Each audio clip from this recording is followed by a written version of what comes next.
Hello students, till now we have understood transportation in living organisms, circulation in animals. Now we are going to understand the circulatory system in humans.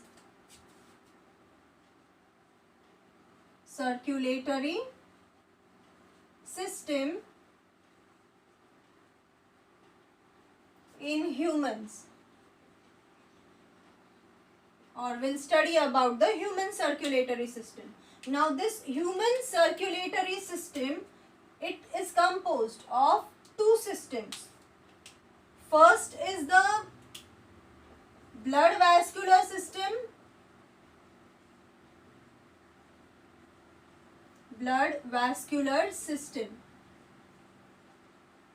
and another is lymphatic system.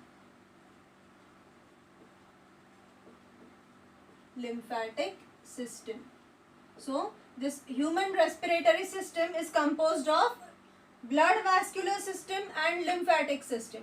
Now in this blood vascular system, there is a network of blood vessels.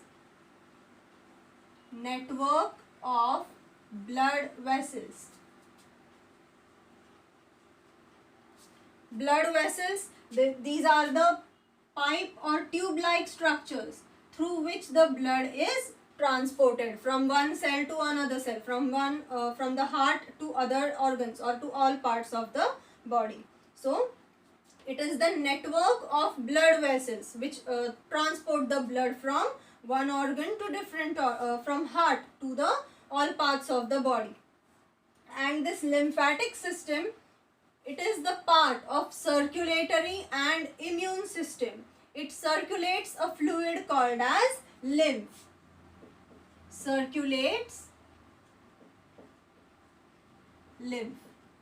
Now this lymph is a yellow colored fluid which is present in our body, and this lymph has lymphoid cells in it, that is WBCs. Those lymphoid cells, they produce antibodies and antitoxins in order to prevent our body from the diseases. So human circulatory system consists of or is composed of two systems, blood vascular system and lymphatic system. We will understand both the systems one by one. Now we are going to understand the blood vascular system. Blood vascular system. Now this blood vascular system, it consists of blood, heart and blood vessels.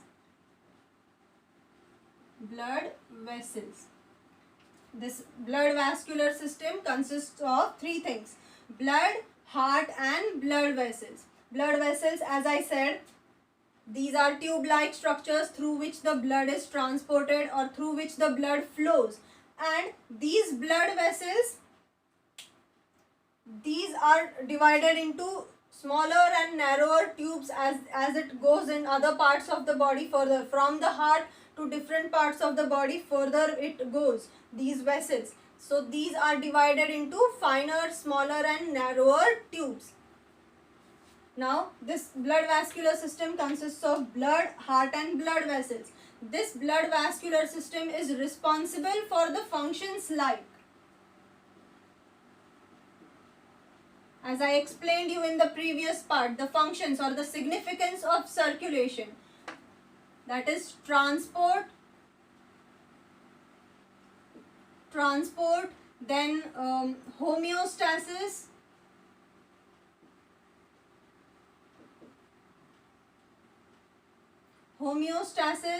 again protection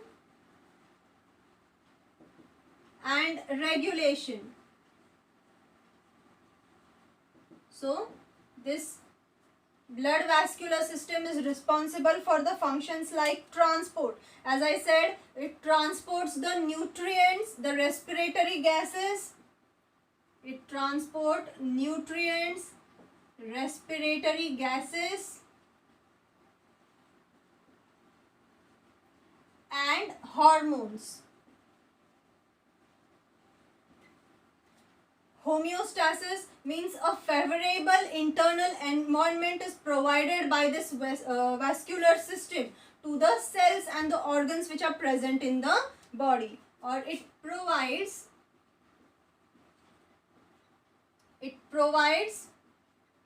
favorable internal environment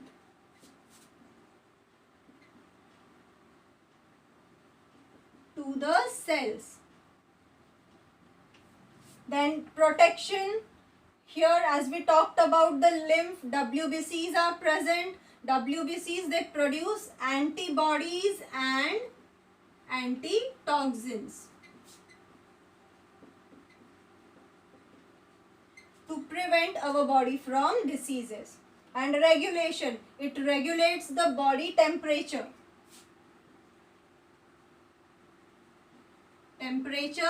And pH. So these are the functions of blood vascular system, or blood vascular system is responsible for all these things: transport, homeostasis, protection and regulation. Now let us see about the blood. What components is the blood made up of? That is, blood composition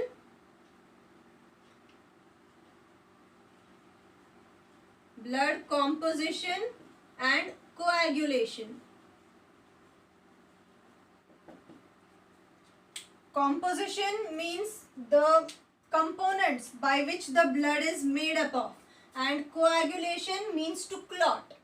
Now whenever you get wounded, at that times when the blood comes out, after few seconds the blood solidifies, isn't it? So that is coagulation, that is blood clotting. It is coagulation. Now blood composition and blood coagulation. Now we are going to see what the blood is consists of, what the blood is made up of.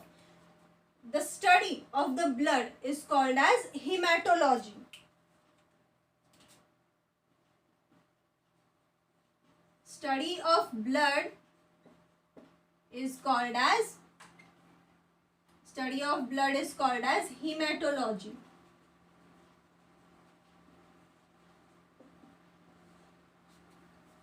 Now, in adults, healthy adults, in the body of healthy adults, there is about 4 to 6 liters of blood. 4 to 6 liters of blood is present in the body of healthy adults, and it is a red colored connective tissue. Red colored connective tissue. As we know, hemoglobin is present in the blood, that's why it gets its red color, and it is a connective tissue. Now why this blood is called as a connective tissue? Because it originates from the embryo germ layers. It originates from embryo germ layers. Now there are 3 layers of the embryo. The outer one is called as the ectoderm.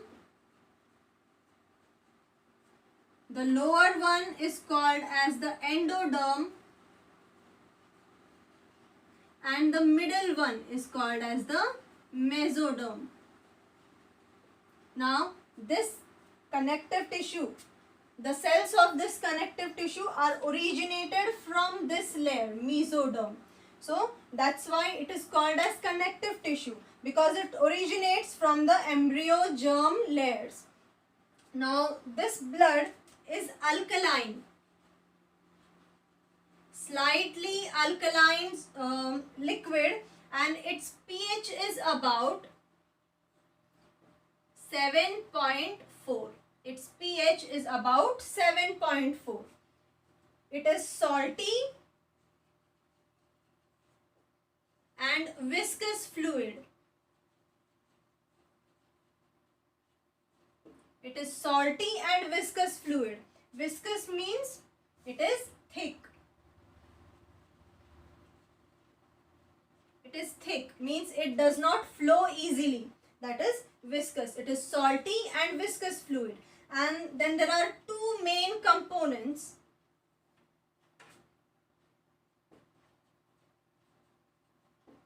Two main components of the blood. Two main components are there of the blood. First is the plasma or blood plasma.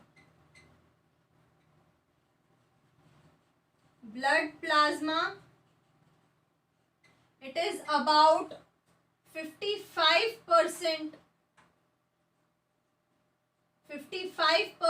of blood is made up of blood plasma, and second is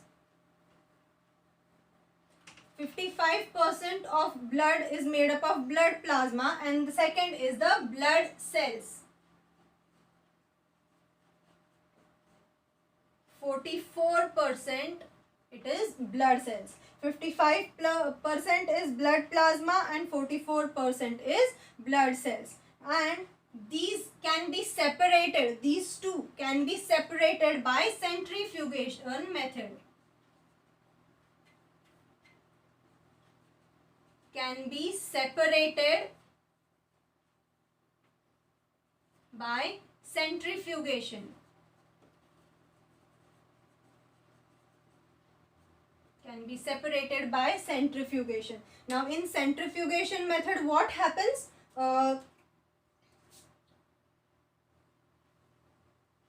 Such machine is there. In that machine, a disc-like structure is there. That disc-like structure holds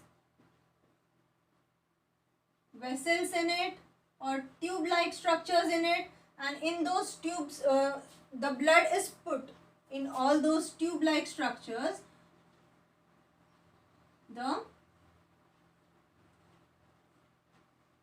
They put the blood in all these tube-like structures and they rotate that disc.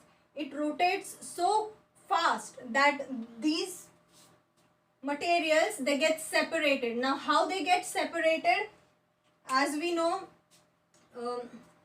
solubility in a liquid, if any substance if any substance is if we put any substance or powder like substance, or take an example of soil in water. If we put soil and if we dissolve it, what do we see? The water becomes dirty, right? But if you settle that for some time, if you keep it for some time, as the dust particles which are solid, which are not soluble in the water, they settle down, isn't it? The solid particles, they settle down and the liquid part rises up. So the same thing happens over here. What happens? This blood plasma is a liquid part. So it rises up, it stays up, and these blood cells are solid parts. So they sink at the bottom of the tubes. This is the centrifugation. So this two, blood plasma and blood cells, can be separated by the method of centrifugation. Now, as we know that the blood consists of two main components, that is blood plasma and blood cells. Now this blood plasma, about 55% of the blood consists of blood plasma, or the blood plasma in the blood is about 55%. It is straw colored liquid. Straw colored means slightly yellow colored. It is straw colored and it is slightly alkaline. It is a viscous fluid. Viscous means it is thicker, that does not flow easily. Does not flow easily. And this plasma consists of water. It consists of water about 90%. And it also consists of proteins. About 7 to 8% proteins are there in the blood plasma. Proteins like albumin, globulin, properdin, prothrombin and fibrogen. These proteins are present in the blood plasma. Also, inorganic salts. 1% of inorganic salts are present in it. Salts like sodium, potassium, magnesium, calcium, ferrous, manganese, chlorine ions are also present, and bicarbonate ions are also present in the blood plasma. Inorganic salts, they are about 1%. Salts like sodium, potassium, manganese, calcium, ferrous, magnesium, calcium, ferrous, manganese, chlorine ions and bicarbonate ions are present in these inorganic salts. Again, other things, there are about 1 to 2% of other things that are present in the blood plasma. Those are foods like glucose, amino acids, fatty acids and triglycerides, and waste products like urea, uric acid and creatinine. Regulators like hormones, enzymes and vitamins. Anticoagulant like heparin, and cholesterol and antibodies are also present, and dissolved gases, that is oxygen, carbon dioxide and nitrogen. All these things include in this 55% of plasma. As we know, blood consists of 55% of plasma. In this 55%, all these things are included in it. Then the second component is blood cells. These blood cells, when they are they are produced in the body, and collectively they are called as the formed elements. And there are 3 types of blood cells. First is the RBCs, that is red blood corpuscles. Second is WBCs, that is white blood corpuscles. And third is the platelets. So, the blood, it consists of 2 main components, blood plasma and blood cells. Blood plasma is about 55% in the blood, whereas the blood cells are about 44% in the blood. Blood plasma is 55%, blood cells are 44%. Blood plasma is a yellow colored liquid, straw colored liquid. It is slightly alkaline and viscous fluid, that is thick. It does not flow easily. It consists of water for about 90%, proteins for about 7 to 8%, and proteins like albumin, globulin, properdin, prothrombin and fibrinogen. These type of proteins are present in the plasma, about 7 to 8%. Then inorganic salts like sodium, potassium, magnesium, calcium, ferrous, manganese, and also ions like chlorine and bicarbonate. So these things are present about 1% in the blood plasma. Also other things are also present about 1 to 2%, and those other things include foods like glucose, amino acids, fatty acids, triglycerides, wastes like urea, uric acid and creatinine, regulators like hormones, enzymes and vitamins, anticoagulants that are heparin, cholesterol and antibodies, and dissolved gases like oxygen, carbon dioxide and nitrogen are present in the blood plasma. And the blood cells, they are produced in the body, and collectively they are called as the formed elements. There are 3 types of blood cells. First is RBCs, that is red blood corpuscles. Second is WBCs, that is white blood corpuscles. And third is the platelets. So, the blood is composed of all these materials.